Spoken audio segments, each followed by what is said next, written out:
On this week's NFV SDN Reality Check, we look at some of the top news items from across the space, as well as speak with PlumGrid on opportunities and challenges connected with OpenStack, NFV, and SDN deployments.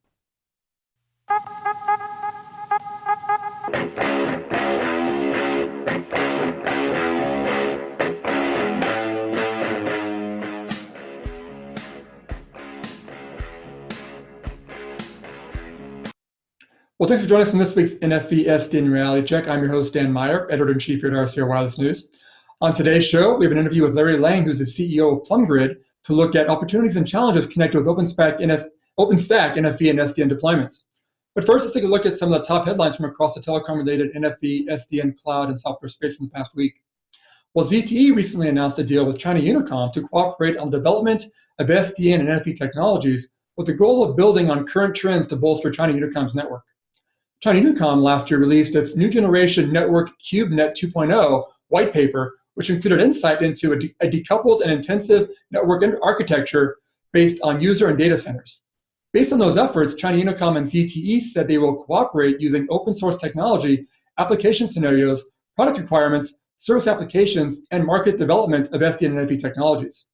The work is expected to result in test verifications, proof of concepts, and commercial pilot office deployments with eventual joint work on proposed draft standards and patent applications. China Unicom last year signed a $576 million deal with Alcatel-Lucent, which is now owned by Nokia Networks, to support the rollout of NFV, SDN, and cloud technology. China Unicom rival China Telecom signed a similarly framed $727 million deal, while China Mobile was part of Huawei's NFV lab launch early last year. Also this week, Swedish telecom operator Tele2 announced the launch of its NFV strategy, with the operator looking to have the first live application in the form of a virtual EPC in the cloud by the third quarter of this year. Tele2 said NFV technology will enable it to offer a broader range of services in the enterprise, consumer, Internet of Things markets, and also said big data coupled with advanced analytics will be vital to the implementation. Tele2 selected Canonical's BootStack cloud and management platform, which is based on OpenStack's open source cloud computing platform. Canonical will also supply its Juju service modeling tool, which is designed to allow service providers to configure, manage, and deploy new cloud-based services. Huawei will supply the rack mount servers, while Cisco will provide its ACI solutions to the deployment. As always, lots of news across the space of the past week. Well, for this week's featured interview, we spoke with PlumGrid CEO Larry Lang to gain some insight into the challenges and opportunities the company sees in terms of OpenStack, NFV, and SDN deployments.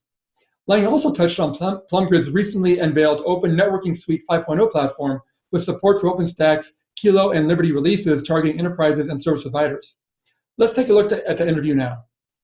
All right, thanks for joining us. Well, today we are joined by Larry Lang, who's the CEO of PlumGrid, to talk a bit about the SDN and NFV space. So hey, Larry, thanks for joining us this week. We appreciate it. My pleasure. Thanks for having me, Dan. Great. Well, maybe start off with, for those who don't know much about the company, maybe a little overview of PlumGrid. Sure. PlumGrid is a virtual networking company, software-defined networking. For those who are less familiar with the area, I'd say that an analogy that's often helpful is just as companies like VMware virtualize servers and create another layer on top, likewise, we're endeavoring to do the same thing for people's networks, separating out the virtual layer, a logical layer, from the physical layer below for a variety of purposes. Got it. And again, for our viewers here, I know we do a lot in the telecom space, and it seems like again the virtualization world is definitely emerging quite rapidly with the telecom world. I guess as you look at kind of the the overall picture of kind of where we are in terms of SDN and NFV and virtualization development and deployment in the telecom space, what's your kind of general view of kind of how that's evolved and maybe where we are at this point in time? Right. Well, actually, some of our biggest customers are in the telecom space. I think our single biggest customer at this point is Swisscom. Mm-hmm. Swisscom had a really good vision of what was going to happen here very early and worked on constructing cloud offerings for their customers. And so we're very much a part of that offering. They just unveiled that last October. Mm-hmm. And we're offering that to a number of players, obviously mostly in Switzerland, although they are attracting interest from throughout the Europe and the world, really, because of people's concerns about where they keep their data. And so we're really pleased to see as the growth, I think 700 customers or more on that offering. Exciting to see that grow. And then working in partnership with a number of players in Europe, Asia, and so forth as they build out their full NFV project we typically would not be the prime contractor on one of those projects, and we're often working in partnership to create a substrate SDN layer within the broader NFV project. Interesting. So I guess, I mean, do you see, as any sort of region in the world that's maybe more advanced in terms of telecom operators moving towards these virtualized platforms? And obviously you're working with Swisscom in Europe there. It does seem like there's a lot of talk, obviously, in Asia, in Europe, and North America as well. I mean, are you seeing any regions that are maybe a little more advanced than others, or is it pretty broad ranging at this point? Pretty broad ranging, I'd say. You can find leaders in all of the geographies. So, certainly AT&T has been very visible, and their interest in this area and providing leadership in the industry and some of the things they're endeavoring to do. So we track them very closely. I'd say recently been very pleased with the uptick in activity in Asia. We've been adding people in Asia, China, and of course there was an OpenStack summit in Tokyo not too long ago, which is a great place to interact with customers like NTT and others. So a lot of activity there, and of course in New York, with Swisscom and others that we're working with there as well. Yeah.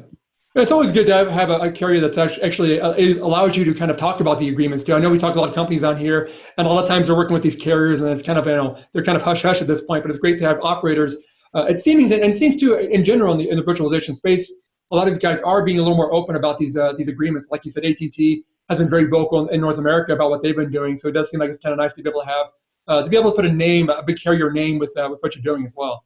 Right. I think it's sensible. I don't want to put words in their mouth, but I think they're being sensible about signaling an architectural direction that they would prefer, because that, I think, helps people figure out their investment decisions. I know it helps me when I'm out talking to investors about participating, when they can see major players indicating, perhaps not promising about a given customer, or rather given vendor, but rather at least indicating that architecturally this is the direction we want to go. That sort of thing attracts investment in the area, both from established vendors and startups like ours.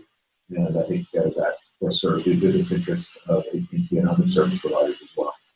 Makes sense. Well, you talked a bit about obviously the OpenStack summit that recently was held. I guess one thing I want to talk to you a bit about was, I guess, the development and deployment of OpenStack. We've talked to some companies on here about OpenStack, and it seems like there's a great range of support for that, and when it comes to telecom operators using and moving towards virtualization. I guess as you look at that market and kind of the development of OpenStack, what's been your view of, I guess, the pace of that, the acceptance of it, and maybe any sort of challenges you've seen with that movement towards I guess, migrating OpenStack towards the telecom space? Right. And it is a technology where for several years people have been asking the question of, when will OpenStack be ready? And people tend to ask that question, actually often past when things are ready. I remember past questions about, when will PCs be ready for doing enterprise computing? When will Ethernet be ready for enterprise networking? Usually a couple of years have gone by before people turn around, look around, and go, "My goodness, it seems to happen." I'd say sort of we're in that stage right now with OpenStack. I just was in a meeting with the engineers here, and we were talking about how the type of questions we're getting are changing, and in a good way. They're becoming less purely architectural and theoretical, much more operational. Questions about scaling characterization, questions about operational tools. We recently introduced a tool called Cloud Apex, which allows you to see both a physical and virtual view of what's going on in your OpenStack environment, which is turning out to be quite useful and attractive to people. So those sorts of things are, as I was saying with the engineers here, sometimes stressful because operational people perhaps have a little bit less patience than architectural dreamers. But it's a sign of a market maturing. It's a sign of customers putting things into service, and that raises the stakes, but that's a good thing. Yeah. I guess how's the ecosystem kind of developed around it as well? Because like you said, it is one of those technologies or one of those standards or platforms, I should say, that has, it's gotten a lot of support from various companies, but it does seem like there's always, I'll read occasionally about somebody who's, perhaps obviously not happy with it. And there's always companies who perhaps think maybe it's a little too slow or doesn't really fill their needs. But it does seem like the ecosystem in general has really solidified pretty well around it. Does it seem like the partners out there are working well together on this, and it's really building a good, strong ecosystem for this? Yeah, good combination of cooperation and competition, of course. Your comment about people complaining reminds me of a thing one of my professors said back in engineering school. He said there's two kinds of technology in the world: the kind people complain about and the kind they haven't used. I think there's some truth to that, is that as people encounter things, I'm sure if you think about the software programs you use every day, you know several things that are wrong with them. That doesn't mean you don't use them. That just means that you're very familiar with them. And, you know, on some level, that's what we're seeing here as well, is that people are encountering challenges and then finding ways to overcome them. Sometimes those involve partnership. In terms of the ecosystem that you mentioned, we've been announcing several interesting aspects of that. Recently, I was in New York as part of Rackspace's user conference there, as we announced a partnership with Rackspace. We were very pleased by that. Of course, Rackspace was one of the first innovators around OpenStack.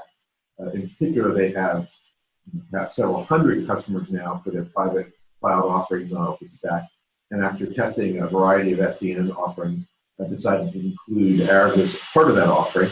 And we were very pleased to have that selection made, and are working very hard to live up to that. But I think those kind of cooperation aspects make sense. We work with a number of the OpenStack distributions. We projects Red Hat, Marantis, a number of those. One other ecosystem member that we've been very active with lately is Canonical, who is the company behind Ubuntu, and supporting that version of Linux and OpenStack. In fact, at the Mobile World Congress in Barcelona, we did a demonstration with them of service insertion and virtual CPE. And there seemed to be a great deal of interest among the participants at that show in that example of cooperation with the OpenStack market. Makes sense. And again, this is obviously using a lot of kind of the open source architecture as well. And that does seem like that's really gained a lot of prominence and a lot of momentum in this telecom space. I mean, I know telecom traditionally and legacy systems have always been fairly rigid and kind of siloed for the most part. And, you know, traditional model is always a big vendor coming in with their proprietary technology and kind of working with operators that way. And that seemed to kind of give operators a bit of a sense of security, because, you know, when you've got somebody who knows what they're kind of, a vendor knows their platform inside and out, it seemed to kind of, you know, let the operators not worry so much about it. But as we move towards open source, that is a whole new model for the telecom space. I know a lot of the carriers are getting behind it a lot as well. I guess as you look at the open source community itself, how is that progressing, and is there enough cooperation, and is everybody enough on the same page where kind of some of those challenges of open source, which is always kind of a bit of, you know, people worry it's a wild, wild west out there, is that being able to be, I guess, tackled and everybody get on the same page in terms of kind of where they're going to in the long term? Yeah, I mean, it's certainly a new model for people. I think a couple things have not changed. One is that, central one is that, of course, you always need to make sure you know who's responsible, who's willing to take responsibility. If you decide, for example, that you just want to take the open source yourself as a carrier and put that into operation, that's great, but you should be explicitly clear that that means that you're taking responsibility, that means that anything goes wrong, you and your engineers have got to figure out what it is from the fix. Other times, the operators are interested in turning to someone who's expert in a given area and asking them to take responsibility as well. And so I think that hasn't changed. You clearly have to make sure that if something breaks in the middle of the night, somebody is cared, and in our economy, that really needs payment to make sure that they do. And so that part hasn't changed. But the part that's really fun in open source is to sort of see when a community comes together. And it's really that aspect of community, a number of people cooperating and collaborating to make something happen. That's the distinctive aspect of open source. It's not simply putting the source code out there. If you simply push all your source to GitHub or wherever and let people see it, well, that might be part of it. But even more importantly is that people are excited about working on it. We have one open source project that we're particularly pleased with the gathering momentum. It's a project called IOVisor. And what the IOVisor project involves is creating a sort of virtual machine within the kernel that allows you to do a variety of things. We, of course, are particularly interested in doing virtual networking, software-defined networking tasks, so that the packets come from the applications in the virtual machine or the containers above the kernel. We can take them and add them to the correct virtual networking environment using our software. But we thought that was such a powerful tool, we thought we should open source that, make that available to the community. And so it was very interesting. We announced that. Some of the original members included companies like Cisco, Huawei. We were intrigued to see that they were both willing to join up. That's not always the case with those two companies. Intel joined as well. And then others have become involved as well. There's a number of players in that, and I'd invite anyone to go to iovisor.org. You can see the list. But an intriguing new example is Facebook. Facebook just recently joined that project as well. And so you see a variety of different players there, often who have different ideas of what they want to do with the tool, but there's a richness that comes from all those people collaborating, testing, inventing new things, publishing their contribution. And so I think the iAdvisor project is an excellent example of the impact of open source in the SDN world. Makes sense. Makes sense. And you mentioned kind of the larger companies that are becoming more involved in this, and that does seem like a bit of a challenge for those guys because, again, going back to kind of the legacy models. I mean, these guys had a certain business model that they all kind of have been using for years and years, and it does seem like in this new virtualized world with open source platforms that that model may have to change for some of these guys. For a company like yourselves, who are a little more, I guess, in depth and kind of, more using, I guess, used to the virtualized platforms. I'm guessing for you, it's not such a big issue, but I'm guessing you're getting probably a lot of conversations with these companies who are, again, having to kind of change models. I mean, do you see a bit of a hurdle there for, I guess, the continued development of open source because of the fact that these guys who are pretty powerful out there, that they need to kind of change the way they look at things? Yeah, I'd say that an advantage we have as a small company is the need for community is all the more obvious. I think a disadvantage in a way of working at a large company is that you can sort of see all these colleagues around you and sort of think to yourself, well, I'm sufficient unto ourselves. We don't need any kind of community to help work with this. When you're a company about our size, we have a lot of excellent people here who do a lot of excellent work, but the to-do list goes on forever. And when either customers or people we're partnering with, or even people that we haven't worked with before say, we'd like to do something with that tool you've invented as well, our reaction is almost always, well, that's great news. Here, let us put that out there where that collaboration can happen. Because when you're a small company, the leverage that you get out of open source, and more importantly, community, is so obvious that you really want to embrace it and go for it. So it's very important. Yeah, I'm guessing too, because it does seem like we were saying earlier, I mean, the carriers are really getting behind this as well. I mean, obviously, again, not to go back to AT&T, but their domain program, for instance, has been a big program to really, it seems like it's really brought a lot of smaller companies to some prominence, and really kind of shown, hey, AT&T saying, hey, we're a customer, we want you guys to do this stuff for us, what can you help us with? And it seems like, I'm guessing for you guys to have well-established telecom operators out there who are looking for your technology and solution, that's got to be a pretty a buoyant thing for you guys to have actually customers out there waiting for you as opposed to having to go out there knocking on doors. Yeah, I do see a lot of people embracing these things, and it's exciting to see. Yeah. My first job out of university was in the Bell system, right? And so there are times where I think an important thing I bring to this role is being bilingual. I've lived in Silicon Valley now for many years, and I've been exposed to the open source community a great deal, and I've picked up some of the customs and ideas from that world. But I will say, I don't want to denigrate some of the perhaps more traditional values, if you will, of the telco world. Values like scale, values like high reliability, and so forth. So to me, the interesting part that we're going to be going through together over the next several years is helping our customers adapt some of these new techniques and the community approach and so forth, while at the same time maintaining what they are well known for, these very large scales, international reach, the ability to have those 5 nines of reliability and so forth. So to me, that would be the best of both worlds if we can bring some of that Linux-style open source community work and meld that with some of the traditional Bell system values, high reliability, high scale, and so forth. That's the thing we really look forward to creating with our customers. Well, that seems like it provides a pretty good inside track for you guys, because again, a lot of companies I talk with on here, a lot of them that come from the more data center IT world, not so much from the telecom world, they always seem to have a different view of what reliability and carrier grade and those things mean, as opposed to what the telecom guys are used to. And so it's interesting kind of hear that you obviously have some history there, at least, in kind of what both sides are really talking about here, because it seems like that's still a bit of the challenge, is making sure that those two sides kind of can meet at a certain spot where everybody's happy. Yes, and hopefully learn from each other. Yeah. I think one of the dangers is that people sort of disrespect each other's craft or culture. But I think there's a to perhaps stereotype a little bit that sort of notion of like those Bell people, they're sort of stodgy, new, and in the other direction of the those sort of cloud people, it's all Wild West, and they don't worry about any of those things, right? And putting those aside and kind of looking over the fence and going, well, wait a second here, some of the cloud companies are doing things at a very large scale as well, and are approaching reliability, very high reliability, often in a different way. You know, the cloud companies often achieve it not by using NIBS compliant high-end telecom equipment, but rather by using software.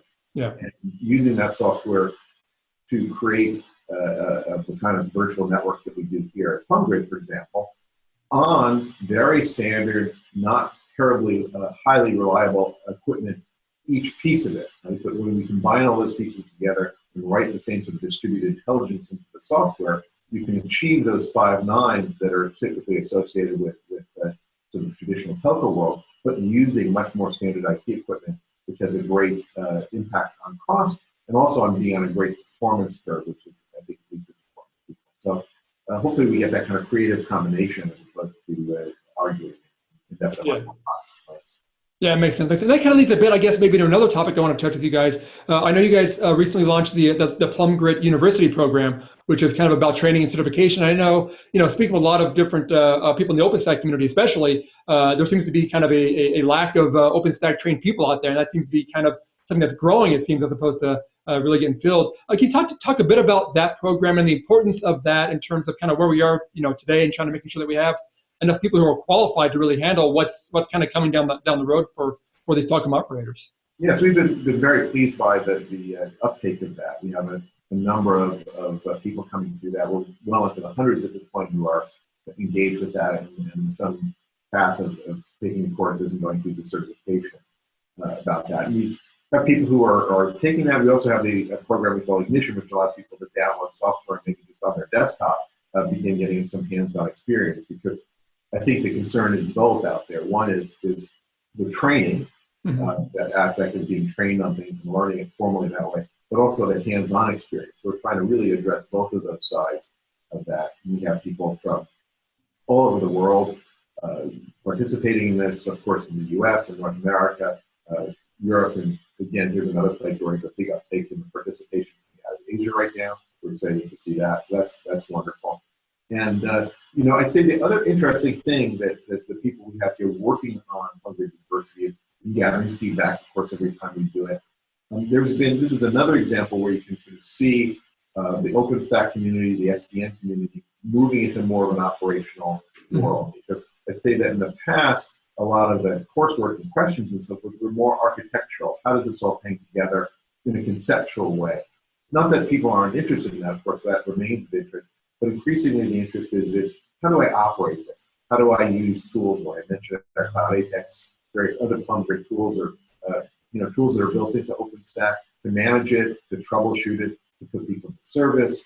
When things go wrong, how do I figure out what those are quickly so that I can remedy the situation? And I think that's yet another example of how OpenStack and SDN are coming into more of a production world, and why the demand for training in PlumGrid University is becoming a little bit more practical, a little bit more hands-on in the requests that we're getting. Well, I guess that also brings up the topic. I mean, obviously, it seems like, as most technologies are in the telecom space, it's always, like I guess we talked about it earlier too, is, everybody is always waiting for this stuff to be deployed and waiting for, this to come out as soon as possible. And, if there's ever any sort of delay, it seems like, this is never going to happen and things like that. When it comes to, I guess, the move towards virtualization, this has been something that people have been talking about for a couple of years now. And, you get some vendors who get very, very aggressive on their timelines, want to have this stuff, claiming it'll be out next week, next month, next year. And it does seem like this is one of those things that is maybe taking a little bit of time. I mean, obviously, it's a big change for a lot of these telecom operators. As you look at the overall market and I guess the timing of everything, of deployments from operators, I guess what's your general view of when we might start to see maybe some broader deployments, maybe, I guess any sort of timeline you see, this becoming a big part of networks. I mean, I know AT&T has talked about their 2020 timeframe to have 75% of their networks controlled by software. I guess as you look at those kind of models, I mean, do you see a similar type of timeline for broader deployments? Well, we see people putting things into production now, and obviously it's not entire telco networks already cut over to these sorts of technologies, but it's not like there's no production deployments at all. One example would be a customer of ours, a specialist telecom firm called Interactive Intelligence. They provide call centers for large customers. And what they used to do to create those call centers for the customers was physically connect servers and switches and so forth, telco gateways, to be able to construct those call center services. Well, now they are turning around and using that, using virtualization. So they have OpenStack and PlumGrid, SDN, and so forth, to create those call center infrastructure systems on the fly in the virtual cloud. And that's definitely in production now. And in fact, PlumGrid was one of the early customers to put all our customer support on their interactive intelligence call center service. It only seemed fair that we should help eat our own cooking. And so far, so good. So that's certainly production for us, and I know they have other customers on it as well. So I think that's going to become more widespread. As I was alluding to, so other technologies, Ethernet, TCP/IP. There were long periods of time when people said, well, when are these ready for production? Until one day you look around and you go, my goodness, it's in production everywhere. And it sometimes sneaks up on you a little bit. I think that's going to happen here. It's not going to be a day that it's not going on, a day it is. Rather, I think all the people who are working on projects will gain more and more confidence to the point where, it'll be just kind of boring because everybody uses it and these tools will be widespread and it's just going to be expected for anyone participating in the industry that they understand it technically and that they understand the business of it. So it's an exciting time in 2016. Yeah, and it seems like, too, the timing of it also works out well because, again, these operators are looking to kind of migrate even their networks to these so-called 5G networks. And it seems like a big part of 5G and support of IoT and things like that is going to be software. And so it does seem like the timing of all of this is working out pretty well for everybody. And you're right, it does seem like at some point we're going to just, wake up one day and it's just going to kind of all be there. We're going to be like, oh, yeah, that kind of makes sense. And, it just kind of snuck up on us and there it all is. I'm sure that's kind of what's, like you're saying, that's kind of what we're going to notice one of these days. Yeah, we saw that it happen with 4G. If you remember back when people were looking at the 4G architecture and saying, boy, there's a lot of IP in this architecture. Do you think we could really build that? And of course, millions of people around the world are using that every day. It really raised some challenges and some new skills, of course, in the operators themselves. But we got there. And I think we're seeing a very similar thing with 5G right now, as people are developing technology and also the skills within the operators. We hope to be a part of that with PlumGrid University and, of course, our products. But a lot of that going on right now. Yeah. Well, again, a lot of important stuff coming out of you guys' offices there. And obviously, like you said, that PlumGrid University is a big part of this as well. And it seems like you guys have a lot going on. I'm sure it'll be very busy and lots of long weekends and then late nights for you guys, I'm sure, going forward. But Larry, and just one other thing I'll say about that is that what's interesting to me is sometimes people are enrolling that as part of their company. Their company wants them to get trained up on these. But it's interesting how many people are, you commented about weekends that worked up my hair there, how many people on a personal basis are going, well, from a career point of view, I want to know about this stuff. Mm-hmm. I don't want to be the last one in my group to know it. I want to be a leader in my company. And so you see a lot of people taking initiative to take the training of PlumGrid. I'm sure they're also looking at other vendors and other organizations that offer that training. And so it's exciting to see people making that investment themselves and in their own careers as well. Yeah, and for people who are interested in that, can they just go to the PlumGrid website and get information on that? PlumGrid.com and just click on through and you'll find it right there, and we'll love to have you. That sounds good. Well, again, hey, Larry, we definitely appreciate the great insight on this today. Obviously, I think we could probably talk for another hour or so on the topic, but we'll save our viewers some time there. But we definitely appreciate the time and insight today on this, and hopefully we can touch base again soon on the topic. My pleasure. Enjoyed the conversation, and I'll look back to checking in again with you soon. That sounds great. Thanks again, Larry, for the time. Thank you. Well, thanks for joining us on this week's NFV SDN Reality Check. Make sure to check us out again next week when we'll have more news from across the NFV, SDN, and cloud space. And our schedule to speak with Nitin Sira, who's the founder and CEO of Siro, to discuss using SD-WAN to combat DDoS and other attacks. Thanks for watching. NFV SDN Reality Check with Dan Meyer is a production of RCR TV. To suggest show topics or to reach Dan, you can find him on email, dmeyer@rcrwireless.com, and on Twitter @Meyer_Dan. For more Dan, news on NFV SDN and everything wireless, find your way over to rcrwireless.com.